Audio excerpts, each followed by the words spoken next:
ఈ నెల 17వ తేదీన చిలకలూరిపేట సమీపంలో ఉన్నటువంటి బొప్పూడి ప్రసన్నాంజనేయ స్వామివారి ఆలయం ప్రక్కనే ఈ రాష్ట్ర భవిష్యత్తుని, భావితరాల యొక్క భవిష్యత్తుని నిర్ణయించే విధంగా గత 5 సంవత్సరాలుగా ఈ రాష్ట్రంలో నడుస్తున్నటువంటి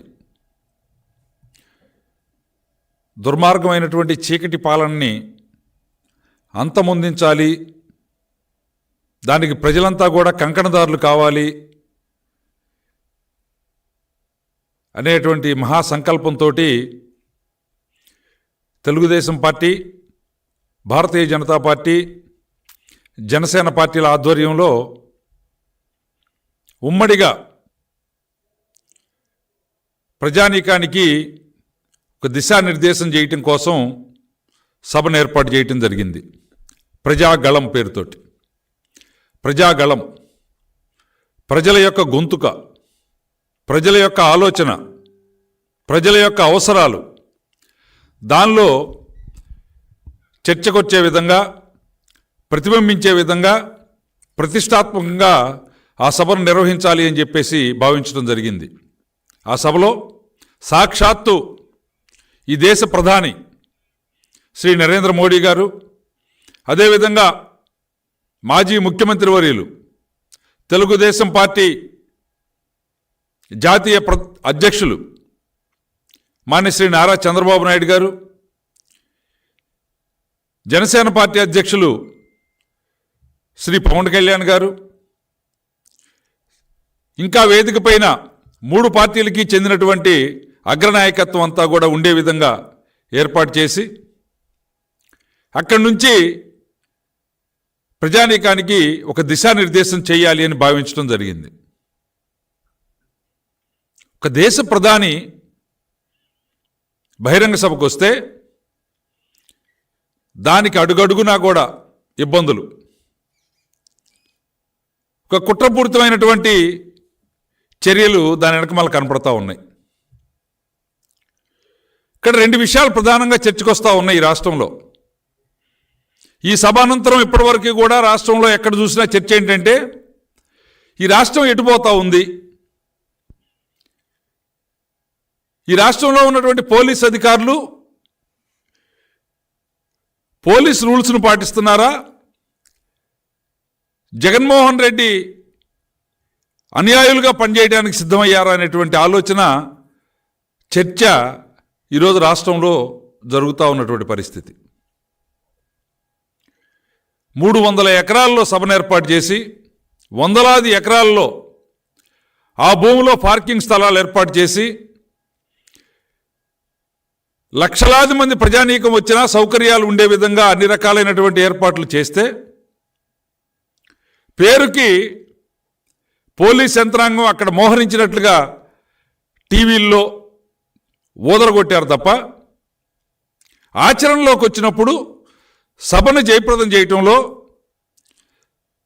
ఆ సభని జయప్రదంగా నిర్వహించుకునే దానికి అవసరమైనటువంటి చర్యలు తీసుకోవటంలో పోలీసులు పూర్తిగా కూడా విఫలమయ్యారు.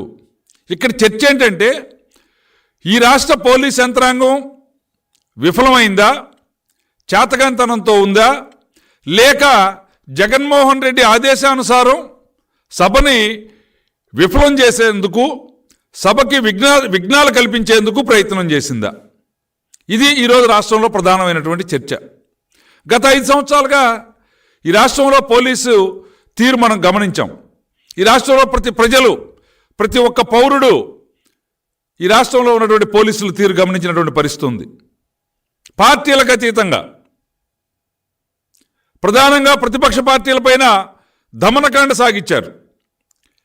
ఈ రాష్ట్రంలో పోలీసులు ప్రజలు కడుతున్నటువంటి పన్నులతోటి వచ్చే ఆదాయంతో జీతాలు తీసుకుంటున్నట్టు కాకుండా జగన్మోహన్ రెడ్డి జీతగాళ్లలాగా పనిచేసినటువంటి పరిస్థితి ఈ రాష్ట్రంలో మనం చూసాం. ఎక్కడా కూడా ప్రతిపక్ష పార్టీలకు సంబంధించినటువంటి కార్యకర్తలు పోలీస్ స్టేషన్ మెట్లెక్కేటువంటి పరిస్థితి లేదు. ఎంత అన్యాయం జరిగినా, దాడులు జరిగినా, హత్యలు జరిగినా దానిపైన సరైనటువంటి స్పందన లేదు. ఎక్కడా కూడా పోలీసులు కదిలి పోలీస్ డ్యూటీ చేసినటువంటి దాఖలాలు లేవు. ఫలితంగా ఈరోజు రాష్ట్రం నేరస్తులకి, నేరపూరిత ఆలోచనలు కలిగినటువంటి వారికి అడ్డాగా మారిపోతూ ఉంది. ఏ నేరం చేసినా, ఏ క్రైమ్ చేసినా కూడా ఏముంది, ఏమవుతుంది, మనకు అధికార పార్టీ అండుంటే బ్రహ్మాండంగా జరిగిపోతుంది అనేటువంటి భావనకి ఈ రాష్ట్రంలో నేరస్తులు వచ్చారు. దానికి అలా వచ్చే విధంగా ఈ రాష్ట్రంలో పోలీసు అధికారులు కొంతమంది వారికి వత్తాసు పలికారు. మనం గతంలో చూసాం, పల్నాడు జిల్లాలో తెలుగుదేశం పార్టీ రొంపిచెర్ల మండల అధ్యక్షుడు బాలకోటిరెడ్డి పైన హత్య జరిగింది. బాలకోటిరెడ్డిని హత్య చేశారు. ఆ హత్యాయత్నం జరిగి హాస్పిటల్లో ఉన్నప్పుడు తుపాకీతో కాలిస్తే